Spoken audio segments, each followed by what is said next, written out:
स्वागत है। आज हम एक बहुत ही कह सकते हैं व्यक्तिगत और शायद कुछ लोगों के लिए चुनौतीपूर्ण विषय पर मिली सामग्री का विश्लेषण कर रहे हैं। जी। ये क्षमा या माफी के बारे में है और खास तौर पर एक अभ्यास पर ये केंद्रित है जिसमें एक सूची बनाने का सुझाव दिया गया है। उन लोगों की, उन स्थितियों की जिन्हें शायद माफ करने की जरूरत महसूस हो सकती है। अच्छा। इस सामग्री का उद्देश्य लगता है एक आत्मचिंतन की प्रक्रिया शुरू करना। तो आज हम इसी विचार की गहराई में उतरेंगे। बिल्कुल। मतलब क्या होता है जब हम उन लोगों या चीजों की सूची बनाते हैं जिन्हें हम शायद कभी माफ ना करने लायक समझते हैं। ये दिलचस्प सवाल है। हाँ, और इस प्रक्रिया में किस तरह के भाव और सवाल उठते हैं, चलिए इसे समझना शुरू करते हैं। जी। सामग्री का जो मुख्य सुझाव है वो काफी सीधा है। एक छोटी नोटबुक या डायरी लें और उन लोगों या स्थितियों की सूची बनाना शुरू करें जिन्हें माफ किया जाना है। ठीक है। और यहाँ एक अहम मोड़ है, इस सूची में उन्हें भी शामिल करें जिनके बारे में फिलहाल लगता है कि भाई इन्हें तो कभी माफ नहीं किया जा सकता। अच्छा, मतलब शुरुआत ही सबसे मुश्किल काम से। हाँ, ये तो मनोवैज्ञानिक तौर पर काफी चुनौतीपूर्ण हो सकता है। मतलब ये हमें सीधे उन गहरी चोटों या शिकायतों का सामना करने के लिए कह रहा है जिनसे हम अक्सर बचना चाहते हैं। सही कह रहे हैं, जैसे बिना तैयारी के गहरे पानी में उतरना। बिल्कुल बिल्कुल। हाँ, बिल्कुल। शायद इसीलिए इसे आसान बनाने के लिए स्रोत कुछ श्रेणियां सुझाता है ताकि सोचने में मदद मिले। हाँ, ये अच्छा है। पहली श्रेणी है माता पिता, सौतेले माता पिता, परिवार के सदस्य और रिश्तेदार। सामग्री में बताया गया है कि कई लोग महसूस करते हैं कि बचपन में उन्हें माता पिता से वो भावनात्मक या दूसरी तरह की जरूरतें पूरी नहीं हुई। और इसमें एक चौंकाने वाला आंकड़ा भी दिया गया है जहां तक मुझे याद है। हाँ है। कार्यशालाओं के अनुभव के आधार पर कि 50% से भी कम लोगों ने अपने माता पिता को पूरी तरह माफ किया होता है। 50%। सोचिए जरा। हाँ, ये दिखाता है कि पारिवारिक रिश्ते कितने पेचीदा हो सकते हैं और बचपन के अनुभव कितने गहरे निशान छोड़ सकते हैं। और ये सिर्फ छोटी मोटी नाराजगी की बात नहीं है। स्रोत साफ करता है कि इसमें भावनात्मक, आध्यात्मिक, शारीरिक या यौन शोषण जैसी गंभीर बातें भी शामिल हो सकती हैं। हाँ, बिल्कुल। और जिनके घाव शायद कभी पूरी तरह ना भरें। सही कहा। दूसरी तरफ हो सकता है घर का माहौल प्यार भरा रहा हो, फिर भी कुछ अनकही बातें, कुछ उम्मीदें जो पूरी नहीं हुई, वो भी चोट दे सकती हैं। सही। और सुझाव फिर भी वही है, नाम लिखें, चाहे माफी अभी नामुमकिन लगे। यहाँ ये पूरी तरह माफ करना वाला हिस्सा महत्वपूर्ण है। शायद कई लोगों ने कुछ हद तक सुलह कर ली हो, पर पूरी तरह माफी, वो एक अलग स्तर की बात है। हाँ, ये आंकड़ा हमें सोचने पर मजबूर करता है कि ये अनसुलझे पारिवारिक मुद्दे कितने आम हैं और सूची में नाम लिखना, भले ही बिना माफी के इरादे के, उस अनसुलझेपन को स्वीकार करने का पहला कदम हो सकता है। परिवार के बाद अक्सर सबसे गहरे जख्म कहाँ मिलते हैं? जाहिर है, प्रेम संबंधों में। अगली श्रेणी यही है, जीवन साथी, पूर्व जीवन साथी और पिछले प्रेम संबंध। यहाँ भी एक आंकड़ा है जो ध्यान खींचता है। हाँ, वो तलाक वाला शायद। हाँ, वही। तलाकशुदा लोगों में से सिर्फ 25% से भी कम ने अपने पूर्व जीवन साथी को पूरी तरह माफ किया होता है। 25% से भी कम, मतलब 3/4 से ज्यादा लोग तलाक के बाद भी वो भावनात्मक बोझ लेकर चल रहे हैं। बिल्कुल। ये 25% का आंकड़ा सिर्फ तलाक के दर्द को ही नहीं दिखाता, बल्कि ये भी इशारा करता है कि समाज में रिश्तों को सुधारने और भावनात्मक बोझ कम करने के लिए क्षमा पर संवाद कितना जरूरी है। हाँ, एक तरह से ये सार्वजनिक भावनात्मक स्वास्थ्य का मुद्दा भी बन जाता है। सही बात है। अगर इतने सारे लोग अतीत की कड़वाहट में जी रहे हैं, और स्रोत इस बात पर भी रोशनी डालता है कि इतना मुश्किल क्यों है। हाँ, क्योंकि ये वो लोग थे शायद जिन पर हमने सबसे ज्यादा भरोसा किया था, अपना दिल खोला था। बिल्कुल। तो जब चोट लगती है, चाहे वो विश्वासघात हो, निराशा हो या कुछ और, तो दर्द बहुत गहरा होता है। बहुत गहरा। फिर भी सुझाव वही है, नाम सूची में डालें। भरोसे का टूटना यहाँ केंद्रीय भाव है और इस श्रेणी को शामिल करना दिखाता है कि क्षमा की जरूरत सिर्फ पारिवारिक या दूर के रिश्तों में ही नहीं, बल्कि हमारे सबसे करीबी अंतरंग संबंधों में भी उतनी ही या शायद उससे भी ज्यादा हो सकती है। सिर्फ रिश्तों की ही बात नहीं है, कभी कभी हमें उन लोगों से भी चोट पहुंचती है जिनसे हमें मदद, सुरक्षा या मार्गदर्शन की उम्मीद होती है। हाँ, बिल्कुल। अगली श्रेणी है अधिकार वाले व्यक्ति, अथॉरिटी फिगर्स। इनमें शिक्षक, धार्मिक नेता, पालक माता पिता, डॉक्टर या वकील जैसे पेशेवर, सरकारी अधिकारी, राजनेता। हाँ, यहाँ तक कि निर्माता या दुकानदार भी शामिल हो सकते हैं। ये श्रेणी भरोसे के सामाजिक और संस्थागत आयाम कुछ होती है। जब कोई डॉक्टर, शिक्षक, नेता या कोई संस्था हमें निराश करती है या नुकसान पहुंचाती है, तो ये सिर्फ व्यक्तिगत चोट नहीं होती। सही। ये उस व्यवस्था या उस पद पर हमारे भरोसे को भी चोट पहुंचाती है। स्रोत यहाँ एक बहुत चरम उदाहरण देता है, द्वितीय विश्व युद्ध और हॉलोकॉस्ट का। हाँ, वो तो बहुत ही। हाँ, ये दिखाने के लिए कि अधिकार का दुरुपयोग किस हद तक जा सकता है और मानवता के खिलाफ कितने भयानक अत्याचार हो सकते हैं। हालांकि ये एक असाधारण स्थिति है। यह हमें याद दिलाता है कि सत्ता में बैठे लोगों के कार्यों का असर कितना गहरा हो सकता है। और उन स्थितियों में माफी की जटिलता कितनी बढ़ जाती है। बिल्कुल। रोजमर्रा की जिंदगी में भी जब कोई पेशेवर या अधिकारी उम्मीदों पर खरा नहीं उतरता तो निराशा गहरी होती है। फिर भी सामग्री कहती है इन्हें भी सूची में रखें। हाँ, होलोकॉस्ट का उदाहरण तो भयावह है और माफी की सीमाओं पर ही सवाल खड़े कर देता है। लेकिन छोटे स्तर पर भी जब किसी अधिकारी या पेशेवर से मिला धोखा हमें प्रभावित करता है, तो उसे माफ करना इसलिए भी मुश्किल होता है क्योंकि हमने उन्हें एक जिम्मेदार भूमिका में देखा था। इस श्रेणी को सूची में शामिल करना हमें अपने सामाजिक संबंधों और अपेक्षाओं पर सोचने को मजबूर करता है। अब एक ऐसी श्रेणी जो शायद थोड़ी अप्रत्याशित लगे, अपना भौतिक शरीर। अच्छा। शरीर। हाँ। स्रोत सवाल करता है, क्या हम अपने शरीर से पूरी तरह संतुष्ट हैं या उसके रूप, रंग, आकार या काम करने के तरीके से नाखुश है? ये तो बहुत लोगों के साथ होता होगा। बिल्कुल। क्या कोई शारीरिक चुनौती, बीमारी, चोट या बढ़ती उम्र परेशान करती है? इन सभी असंतोषों को, शरीर के प्रति गुस्से या निराशा को सूची में शामिल करने का सुझाव दिया गया है। ये एक बहुत ही निजी और अक्सर नजरअंदाज किया जाने वाला क्षेत्र है। हम बाहरी लोगों या घटनाओं पर तो ध्यान देते हैं, पर अपने शरीर के साथ हमारा रिश्ता वो भी तनाव और शिकायतों से भरा हो सकता है। हाँ। शारीरिक सीमाएं, दर्द या उम्र के साथ आने वाले बदलावों के प्रति नकारात्मक भावनाओं को पहचानना और उन्हें स्वीकार करना, ये भी एक तरह की क्षमा प्रक्रिया का हिस्सा हो सकता है।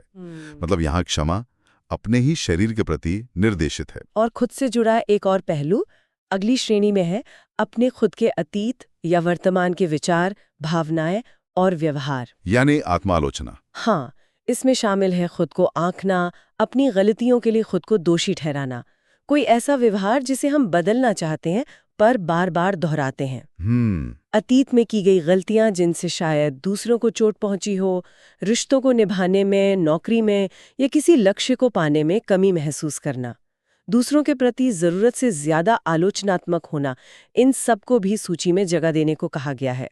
आत्मक्षमा ये अक्सर सबसे मुश्किल साबित होती है। दूसरों को माफ करना शायद वक्त के साथ आसान हो जाए, लेकिन हम अपनी नजरों में अपनी गलतियों और कमियों के लिए ज्यादा कठोर होते हैं। सही कहा। इस श्रेणी का होना इस बात पर जोर देता है कि माफी का सफर सिर्फ बाहर की दुनिया तक ही सीमित नहीं है, यह अंदर की ओर भी मुड़ता है, खुद को स्वीकार करने और माफ करने की ओर। इसके बाद एक और दिलचस्प श्रेणी है, दैवीय घटनाएं, भाग्य, किस्मत, उच्च शक्ति, सितारे या जीवन खुद। अच्छा, मतलब किस्मत को दोष देना। हाँ, कभी कभी ऐसा लगता है ना कि जैसे पूरी कायनात ही हमारे खिलाफ है। लोग कहते हैं मेरी तो किस्मत ही खराब है। हाँ, कहते हैं। या दुख की घड़ी में सवाल उठता है, अगर कोई ऊपर वाला है तो मेरे साथ ही ऐसा क्यों हुआ? स्रोत कहता है कि उन ताकतों के प्रति भी अगर गुस्सा या शिकायत है तो उसे लिखें जो हमारे नियंत्रण से बाहर लगती हैं। ये अस्तित्वगत शिकायतों मतलब एग्जिस्टेंशियल ग्रीवेंसेस को स्वीकार करने की बात है। जब बिना किसी स्पष्ट कारण के जीवन में मुश्किलें आती हैं तो इंसान का किसी बड़ी शक्ति, भाग्य या सिस्टम पर गुस्सा होना स्वाभाविक है। हाँ। इस गुस्से या निराशा को दर्ज करना महत्वपूर्ण है क्योंकि ये उन भावनाओं को मान्यता देता है जिन्हें अक्सर तर्कहीन या अनुचित समझकर दबा दिया जाता है। और आखिर में एक श्रेणी है, अजनबियों द्वारा की गई दुर्घटनाएं, अपराध या दुर्व्यवहार। अच्छा। सोचिए, सड़क पर किसी और की गलती से हुई दुर्घटना, किसी अनजान व्यक्ति का अपमानजनक व्यवहार या घर में हुई चोरी। ये तो बिना किसी वजह के होता है। हाँ, ये ऐसी घटनाएं हैं जो बिना हमारी किसी यावना गलती के होती हैं और जिनके लिए जिम्मेदार व्यक्ति को माफ करना लगभग नामुमकिन लग सकता है। इन्हें भी सूची में जोड़ने का सुझाव है। तो कुल मिलाकर ये श्रेणियां जीवन के लगभग हर उस पहलू को छू लेती हैं जहां चोट लग सकती है और शिकायतें पैदा हो सकती हैं। हाँ, बिल्कुल। हमारे सबसे करीबी रिश्तों से लेकर समाज, खुद अपने आप से और यहाँ तक कि भाग्य या ईश्वर तक, ये दिखाता है कि शिकायतों का जाल कितना फैला हुआ और कितना विविध हो सकता है। जैसे आपने कहा, ये सूची एक तरह से हमारे भावनात्मक घावों का नक्शा बनाने जैसा है। हाँ, बिल्कुल, एक नक्शा जो दिखाता है कि दर्द कहाँ-कहाँ है। अच्छा, तो श्रेणियां तो समझ आ गईं, लेकिन जब कोई सच में ये सूची बनाने बैठता है तो दिमाग में क्या चलता है, यहाँ बात और गहरी हो जाती है। सामग्री बताती है कि ये प्रक्रिया सीधी नहीं है, इसमें कई तरह के विचार, डर और सवाल उठते हैं। हाँ, बिल्कुल, ये सिर्फ नाम लिखने का काम नहीं है, ये तो भावनाओं का एक तूफान उठा सकता है। जैसे एक आम डर जो स्रोत बताता है वो है, अगर मैंने माफ कर दिया तो क्या इसका मतलब ये नहीं होगा कि मैं उनके किए को सही ठहरा रहा हूं? हाँ, ये डर तो होता है कि माफी को कमजोरी या गलत काम पर सहमति मान लिया जाएगा। सही। और शारीरिक महसूस होने वाली प्रतिक्रियाएं भी होती हैं, जैसे स्रोत में लिखा है, दिल के चारों ओर कांटेदार तार महसूस होना, या दिल का पत्थर जैसा सख्त हो जाना। ये दिखाता है कि भावनात्मक चोट कितनी शारीरिक बन सकती है। बिल्कुल। और वो अंदरूनी कश्मकश, एक तरफ बदला लेने की तीव्र इच्छा, दूसरी तरफ सब कुछ भूलकर आगे बढ़ने की चाहत। या फिर खुद को लेकर वो गहरी निराशा, मैंने जो किया उसके लिए मैं खुद को कभी माफ नहीं कर सकता, मैं खुशी के लायक ही नहीं हूँ। ये आत्मक्षमा की पहाड़ जैसी चुनौती को दिखाता है। एक और दिलचस्प प्रतिक्रिया है, नफरत या गुस्से को छोड़ना तो चाहते हैं क्योंकि पता है कि इसके बोझ के साथ जीना मुश्किल है। हाँ, पर डरते भी हैं। हाँ, डरते भी हैं। डर इस बात का कि अगर गुस्सा छोड़ दिया, वो कवच उतार दिया, तो कहीं फिर से चोट ना लग जाए। सही। तो गुस्से को एक सुरक्षा कवच की तरफ पकड़े रखना। और अंत में वो स्थिति जब कोई यह तो मानता है कि शिकायत छोड़ देने से ज्यादा खुशी मिलेगी, शांति मिलेगी, लेकिन ये करे कैसे? रास्ता ही नजर नहीं आता। हाँ, इसका रास्ता ही नजर नहीं आता। कल्पना भी नहीं कर पाते कि बिना इस बोझ के जीवन कैसा होगा। इस सारी प्रतिक्रियाएं कितनी स्वाभाविक और मानवीय हैं, है ना? हाँ, बिल्कुल। ये इस बात का सबूत है कि क्षमा कोई बटन दबाने जैसा आसान काम नहीं है। नहीं, बिल्कुल नहीं। ये एक जटिल, भावनात्मक और बहुत ही व्यक्तिगत प्रक्रिया है। और ये उन आंकड़ों से भी जुड़ता है जिनका हमने पहले जिक्र किया, माता पिता वाला 50% से कम माफ करने वाला। हाँ, और पूर्व जीवन साथी वाला 25% से कम। बिल्कुल, ये आम मानवीय अनुभव हैं, किसी की व्यक्तिगत नाकामी नहीं। ये दिखाते हैं कि माफी की राह में अंदरूनी संघर्ष होना कितना सामान्य है। इसलिए स्रोत ये साफ करता है कि इस सूची को बनाने का मकसद तुरंत माफ कर देना या कोई जादुई समाधान पा लेना नहीं है। हाँ, ये जरूरी बात है। इसका उद्देश्य है क्षमा की प्रकृति को, शिकायतें पकड़े रहने और छोड़ने के नफा नुकसान को, और ये किसी के जीवन में असल में कैसे काम कर सकती है, इन सब बातों को करीब से देखना। करीब से देखना, हाँ, नजदीक से समझना। ये वाक्य अहम है। मतलब पहले अपनी चोट को, अपनी भावनाओं को, अपने प्रतिरोध को बिना किसी फैसले के पूरी जागरूकता से देखना और समझना।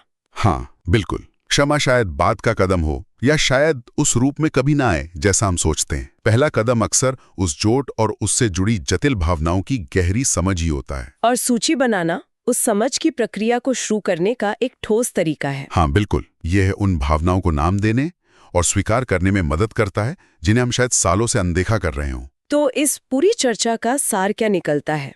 हमने देखा कि सिर्फ उन लोगों या स्थितियों की सूची बनाना जिन्हें माफी की जरूरत हो सकती है, खासकर उन्हें जिन्हें हम माफ ना करने लायक समझते हैं, ये अपने आप में एक शक्तिशाली पहला कदम हो सकता है। हाँ, ये महज एक लिस्ट नहीं, बल्कि आत्म अन्वेषण का एक गहरा अभ्यास है। और ये भी समझा कि इस प्रक्रिया के दौरान हिचकिचाहट, डर, गुस्सा और कई जटिल भावनाएं सतह पर आना बिल्कुल स्वाभाविक है। बिल्कुल।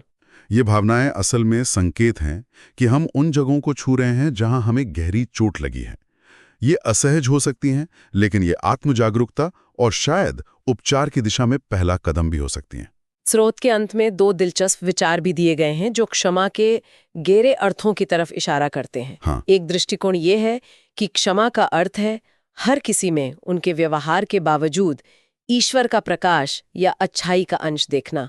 ये एक तरह का आध्यात्मिक नजरिया है। हाँ, ये व्यवहार से परे जाकर व्यक्ति के मूल तत्व को देखने का प्रयास है। ये काफी ऊंचा आदर्श है तो। और दूसरा विचार ज्यादा व्यावहारिक है कि सबसे सुखद विवाह या गहरे रिश्ते अक्सर क्षमा की नींव पर टिके होते हैं। ये क्षमा के व्यावहारिक लाभों को उजागर करता है, खासकर रिश्तों को बनाए रखने और उन्हें मजबूत करने में। हाँ, ये दोनों विचार दिखाते हैं कि क्षमा सिर्फ अतीत के बोझ से मुक्ति नहीं है, बल्कि ये बेहतर भविष्य और आंतरिक शांति की कुंजी भी हो सकती है। आज के इस बातचीत के बाद एक सवाल मेरे मन में घूम रहा है। क्या? अगर सिर्फ एक सूची बनाने की प्रक्रिया ही इतना प्रतिरोध, इतने सवाल और इतनी जटिल भावनाएं पैदा कर सकती है, तो यह उन शिकायतों की ताकत के बारे में क्या बताता है जिन्हें हम पकड़ कर रखते हैं? बहुत गहरा सवाल है। वे हमारे अंदर कितनी गहराई तक अपनी जड़ें जमाए हुए हैं? ये सोचने वाली बात है। और अगर कोई उस प्रतिरोध से, उन कठिन भावनाओं से गुजर पाता है, माफ कर पाए या ना कर पाए, लेकिन कम से कम उन्हें स्वीकार कर ले, समझ ले, तो उसके लिए क्या संभावनाएं खुल सकती हैं? हाँ, शायद पूरी तरह माफी ना भी हो, लेकिन उस स्वीकृति और समझ से क्या बदल सकता है? ये एक ऐसा सवाल है जिस पर शायद हर किसी को अपने अंदर झांक कर देखना चाहिए। बिल्कुल। इसी विचार के साथ आज की चर्चा यहीं समाप्त करते हैं।